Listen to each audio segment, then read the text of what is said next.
నమస్తే, welcome to our channel. YCP కీలక నేత మాజీ మంత్రి కాకాని గోవర్ధన్ రెడ్డి ఇటీవల పోలీసులపై చేసిన వ్యాఖ్యలైతే తీవ్ర చర్చనీయాంశమైనాయి.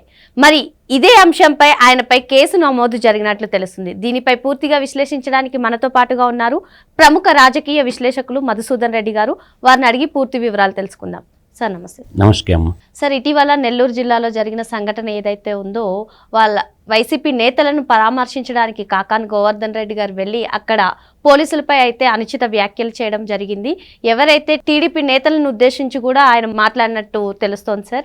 మరి ఇదే అంశంపై ఆయనపై కేసు అయితే నమోదు చేశారు. మరి దీనిపై మీ విశ్లేషణ ఏంటి సార్? కాకాని గోవర్ధన్ రెడ్డి గతంలో మంత్రిగా ఎలగబెట్టాడు. మంత్రిగా ఏంటంటే వ్యవసాయ శాఖ మంత్రిగా ఉండి చేసి పెరిగి కట్టలు కట్టింది ఏం లేదు.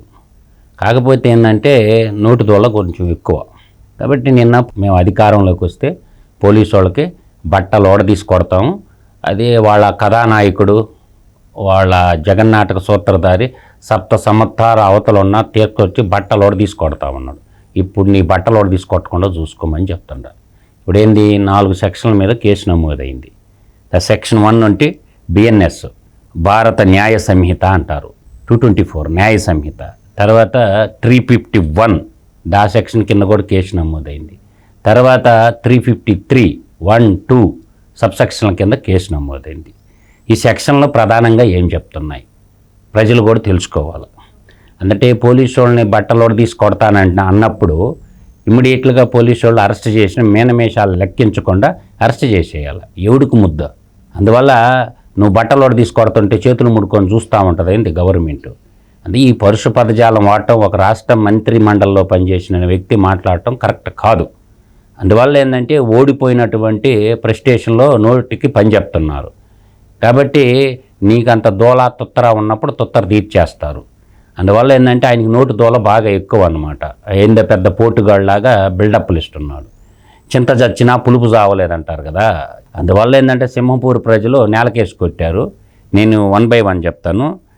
బిఎన్ఎస్ 24 మనకు బాగా చూసుకుంటే ఇక్కడ ఏం చెప్పొద్దంటే, anyone who threats to injure a public servant or someone they believe the public servant craze about is punishable under BNS section 2024.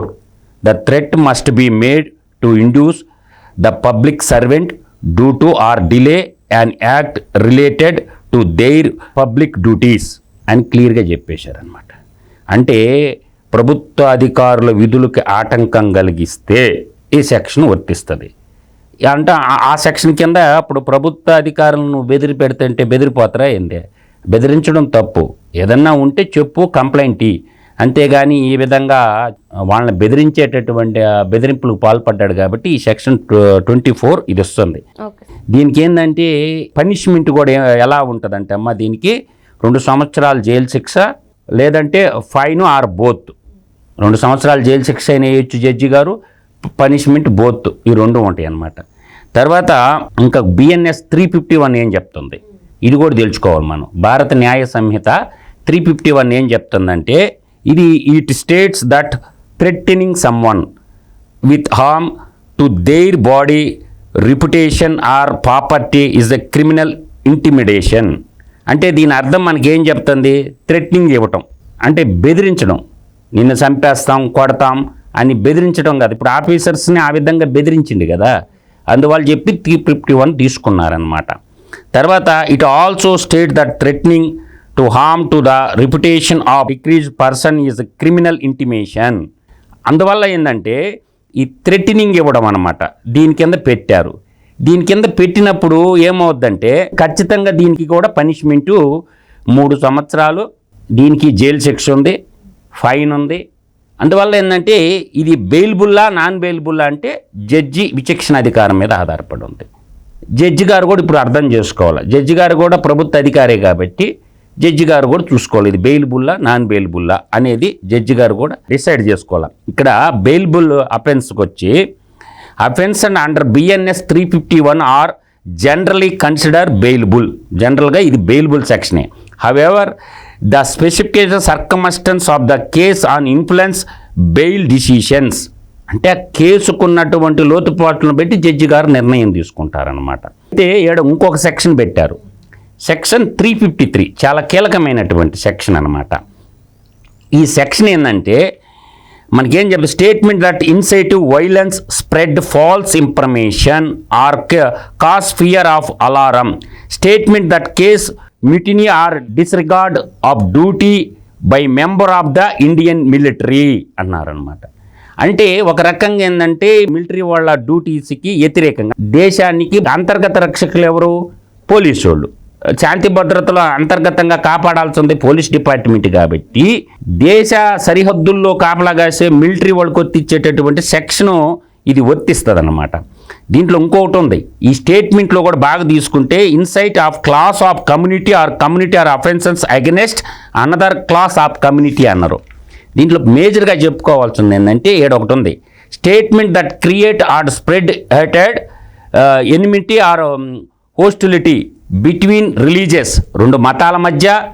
తర్వాత లింగ్విస్టిక్, ఈ లింగ్విస్టిక్ అనేది బాగా గుర్తుపడు, రెండు భాషల మధ్య. లింగ్విస్టిక్ స్టేట్స్ అంటే భాషలు, ఇప్పుడు తమిళనాడు, కన్నడ, తర్వాత తెలుగు ఉంటుంది కదా, భాషల మధ్య. రిలీజియన్ గ్రూప్స్ మధ్య ఈ తగాదాలు పెట్టకూడదు. అంటే మత గ్రూపుల మధ్య. ఇక్కడ ఏంటంటే రెండు పార్టీ వైషమ్యాల మధ్య. తర్వాత లింగ్విస్టిక్ అంటే భాషల మధ్య. ఇటువంటి దానికి ప్రోత్సహించింది కాబట్టి ఈ 353 ఇచ్చారు. అందువల్ల ఏంటంటే ఈ సెక్షన్లన్నిటి కింద ఇది 7 సంవత్సరాలు దాకా ఉంటుంది అన్నమాట. దీంట్లో సబ్సెక్షన్ 1 ఉంది, సబ్సెక్షన్ 2 ఉందన్నమాట. అందువల్ల ఏంటంటే చట్టం తన పని తాను చేసుకోబోద్ది. నోరు ఉంది కదని చెప్పి ఏదంటే అది మాట్లాడితే నువ్వేం ఈరుడు కావు, ఇది ప్రజాస్వామ్యం, 5 సంవత్సరాల తర్వాత మేము వస్తామని కలలు కంటారు. ఆ కలలుగానే మిగిలిపోతే మీరు వచ్చేది లేదు, సచ్చేది లేదు. త్వరలో మీ నాయకుడే జైలుకు పోబోతున్నాడు. అందువల్ల ఏంటంటే నోటి దూల తగ్గించుకొని కొంచెం పద్ధతిగా మాట్లాడటం, సంస్కారవంతంగా మాట్లాడటం. మినిస్టర్ హోదాలో ఉన్నాడు, జిల్లాకు అధ్యక్షుడిగా ఉన్నాడు పార్టీకి. మాట్లాడేటటువంటి భాష చాలా జుగుత్సాపకరంగా ఉంది.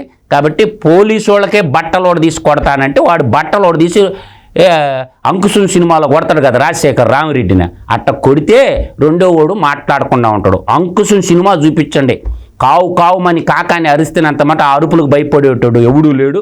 కాబట్టి తక్షణం పోలీసు వాళ్ళు అంకుశం సినిమా చూపించండి. అంకుశం సినిమాలో రామిరెడ్డికి చూపించండి కదా రాజశేఖర్ పోలీసు వాడు పవర్ ఏంటో. అట్లా ఈ కాకాన గోవర్ధన్ రెడ్డి కావు కేకలు పెట్టేటట్టు ఒంటి మీద బట్టలు తీసి తరిం కొట్టండి పోలీసు వాళ్ళు. మీకే రక్షణ లేకపోతే సామాన్య ప్రజలకు రక్షణ ఎలా కల్పిస్తారమ్మా? పోలీసు వాళ్ళు బట్టలు తీసేయని కొడతండి అంత పెద్ద పుడింగా. కాబట్టి తక్షణం హోమ్ మినిస్టర్ కానీ రాష్ట్ర డీజీపీ కానీ కాకాన గోవర్ధన్ రెడ్డి మీద తక్షణం యాక్షన్ తీసుకోవాలనేది నా యొక్క డిమాండ్. మరో అంశంతో మళ్ళీ కలుద్దాం. Thank you sir. నమస్కారం.